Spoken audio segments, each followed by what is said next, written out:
Gamblers Philippines. Siya po ay isang international coach and program director. Ayan ang naturang samahan, okay, organisasyon.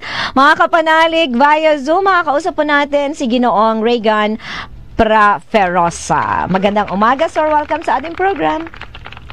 Good morning po. Good morning sa mga kapanalig natin. Sir Pepe and Ma'am Jing. Good morning. Ayan. Yes, Mons, go ahead po. Salamat po, sir, sa pagpunlag niyo sa aming invitation for this interview. I'm sure talaga namang alam niyo po, although talagang matagal na po ito, mula na magsimula ang internet, nandun niya ang online gambling. Na dati when nag-umpisa ang internet, namamayagpag yung dalawang bisyo, yung gambling at saka yung pornography. Ano mo sa amin, ilahad mo sa amin, sir, gaano ka-extensive ang online gambling as of 2025 sa Pilipinas? Sir, sa Pilipinas, medyo rampant na po talaga kasi wala pong restriction. Compare po before the pandemic, kokonti lang po yung mga nagsusugal. More on sa physical establishment ang mga sugal nila. Pero nung nagkaroon po tayo ng hindi sinasadya na pandemic, mas naging accessible po lahat. Dumagdag po even po yung mga ordinary games for children and adolescents, naging sugal na rin po. Nagkaroon na rin po ng mga betting platform. Right. Okay. So, sir, di po ba mayroon tayong mga government agency na tumuloy na rin po, nag-transition na rin sa online gambling na legitimized na ano po yung gaano ka-extensive at gaano ka-impactful sa mga taong nasa sugal?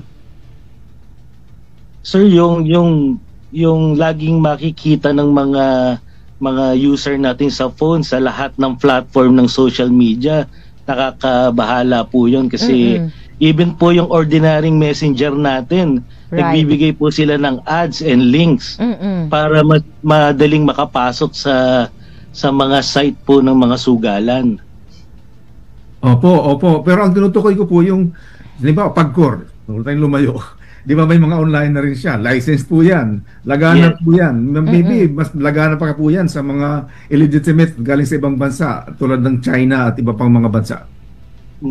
Yung nga po, sad to say na even though it was licensed by Pagcor, mahina pa rin po yung restriction na ginagawa nila. Kaya nga po, isa po sa aming advocacy is kailangan po magkaroon ng regulatory board ang ating especially in our technology side. Pinopropose po sana namin na through NTC, yung ahensya natin ng NTC, na sana magkaroon ng regulatory board kasi lahat naman po ng ating cellphone device or mga laptop, meron naman po yung mga IP address. Yun po, pwede po silang ma-restrict, especially yung mga taong naapektuhan na. Pwede naman po mag-request na ipaban yung IP address na to para hindi na po kumalat sa buong pamilya nila yung pagsusugal. Okay, Marner. Yeah, pwede sana pero alam nyo naman sir, talagang sasabihin ng gobyerno wala silang sapat na tauhan, laging kulang sa manpower. And totoo naman, sa dami talaga natin, 'di ba? Ilan ba ang populasyon natin? Sabi nyo nga, lalong naging talamak ito noong pandemic kasi kahit nasaan ka as long as may internet access, 'di ba? Maaaring magsugal. And di po ba mas nakatatakot kasi nga once na halimbawa pinasok mo yung isang link tungkol sa sugal, yung algorithm, di ba? So lahat na magsisipagpasukan, lahat na yun magfi-feed na sa'yo. And yung temptation talaga naroroon ikaw na yung hinahabol at kahit saan ka pumunta, basta nabuksan mo lang yun, napindot mo, ayan na lahat. And nakakabahala kasi nga kahit mga bata, 'Di ba, Mons? Yun yung Yes. yun yung nakababahala kasi at least kung physical, like for example, ang alam ko sa Sabong, parang below 18 hindi ka yata pwedeng pumasok, tama po ba? Whereas Yes po. pag online, walang mekanismo para tingnan kung ang nagsusugal ba ay minor o adult eh. Is that correct, sir? Yes po. Actually, yan nga po nagiging problema namin. Nare-receive po namin mga calls. Kalimitan po mga bata na.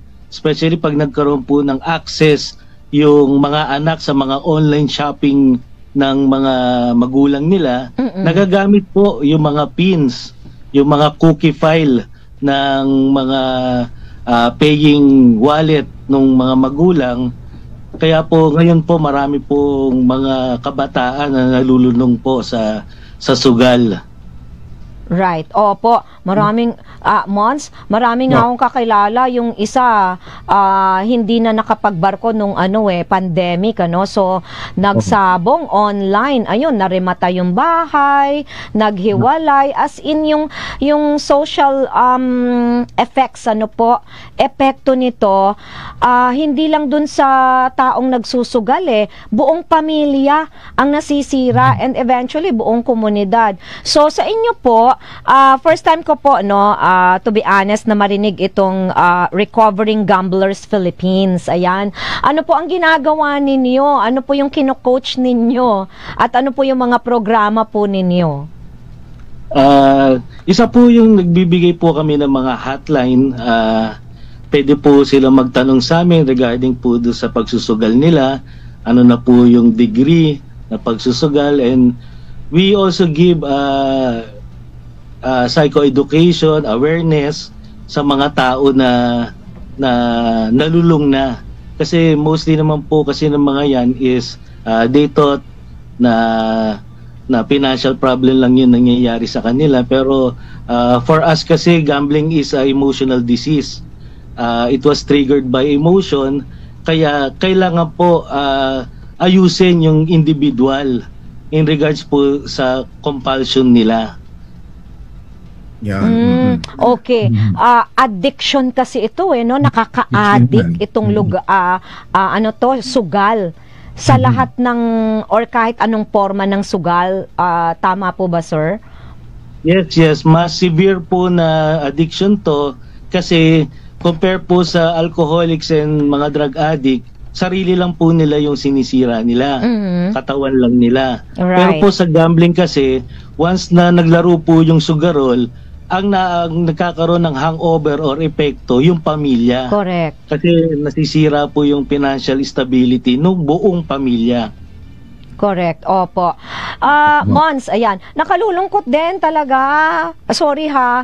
I've been using the word nakalulungkot kanina pa. Pero totoo kagaya nung mga nakadisguise na halimbawa yung bingo, ano pa ba yon, yung iba pang uri ng sugal na mismo ang franchisee ay mga government officials na dapat sila mismo yung nagre-regulate nito at gumagawa ng paraan para hindi ma-avail o ma-access ng mga kabataan kasi nakasisira nga po talaga ng buhay at kabuhayan at pamilya.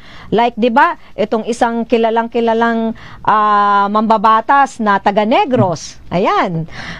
Kilala nyo siguro, controversial pa ang buhay, na link pa sa mga kung sino-sinong sexy actress, vloggers, etc. Pero sa likod nito, Mons, yung yaman nila, yung posisyon nila nagagamit talaga sa pagpapalaganap ng sugal. Sinasabi lang nila na legit ito. Pero ano nga po ba, sir, ang kaibahan?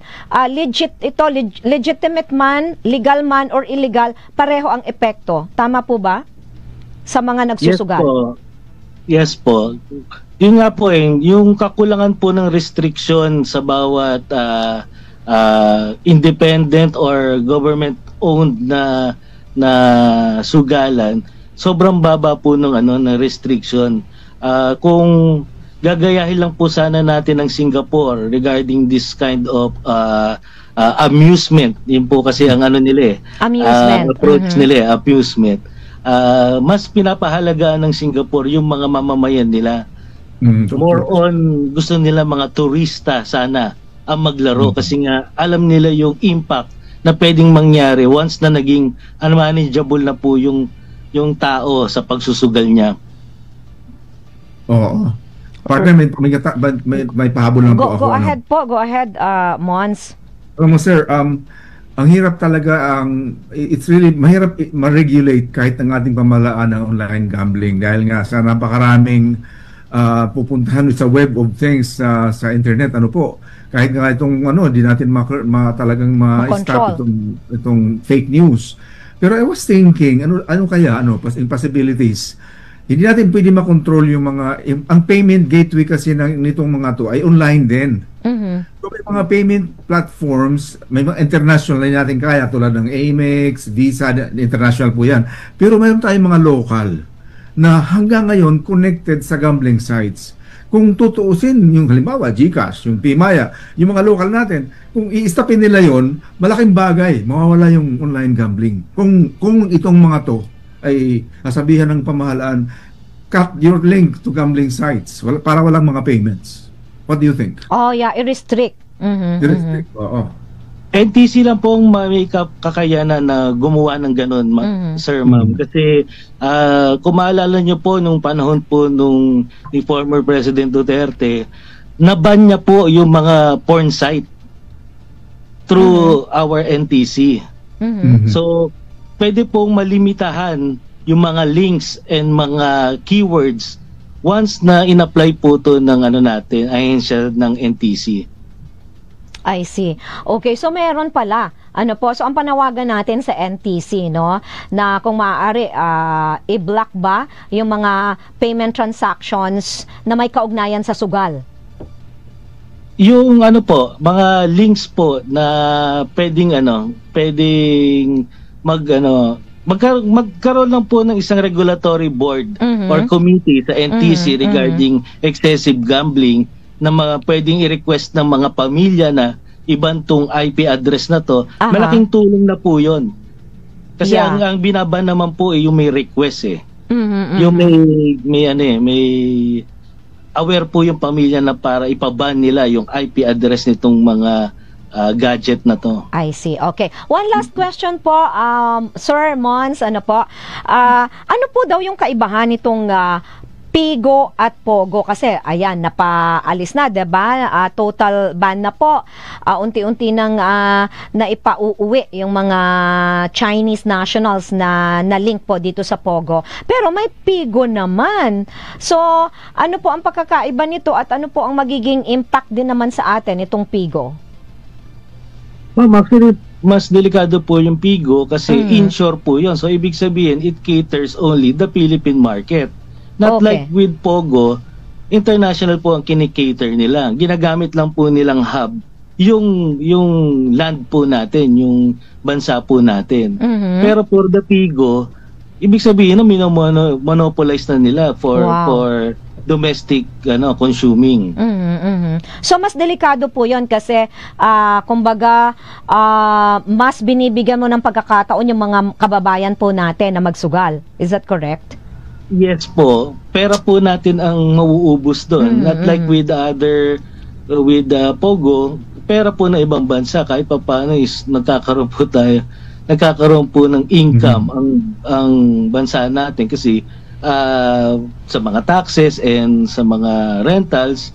Not like with Pigo, talagang parang monopolizing na po yun na maging addict po tayo sa sugal. Okay. In our own land. Yeah. Opo. Sir, kasi sabi niyo po rito, international coach po kayo. Ano po ang maipapayo ninyo sa mga viewers and listeners natin ngayon? Across, sa buong Pilipinas, sa buong mundo na nakakikinig at nanonood sa atin na may problema sa sugal, kung merong isang miyembro sa pamilya na nalululong o nagsisimula pa lang. Go ahead po. Yes po. Ma'am, actually I'm also a recovering gambling addict. Nagustuhan ko lang po yung nangyayari sa buhay ko kaya po ako nag-coach, no? Tukol naman po doon sa sugal, kalimitan po kasi ng mga tao nawawalan na po ng pag-asa kasi nga po alam naman po natin, pag naging unmanageable ka sa sugal, tatlo lang ang pupuntahan, jail, institution, and death. Pero yun nga po, no, the moment na ma-accept na ng tao na may problema siya sa gambling, mas mapapadali po sa kanya yung pagbabago. Kasi po, yung sugal po talaga is ano yan individual problem yan. So, sa individual din po magagaling po yung solusyon. The moment po na ma-accept niya yung sugal at the same time, magkaroon siya ng awareness na marami na pong mga support group or mga tao na nakaligtas dito sa sakit ng sugal na to. Alright. Nako, maraming salamat, Mons. Kung meron ka pang karagdagang tanong o clarification. Oo, maganda. Pero sa buhay din po ninyo, sir, magandang tularan ng ating maraming mga bata na nalulung sa gambling. Sana malaman namin ang personal witness tungkol po dito at maging tulad mo, maging recovering gamblers. Yes po, marami po tayong mga video na nakalabas ngayon regarding po sa recovery ng gambling. So they can search it naman na may patunay po na talagang marami po nagre-recover sa gambling. Alright. Nako, congrats po at sana tuloy na yan. Ano po? Okay, thank you so much, sir, sa pagbabahagi po ninyo sa amin ng sarili nyong karanasan at mga natutuhan, ayan, ano po, sa buhay. Maraming salamat. God bless you po.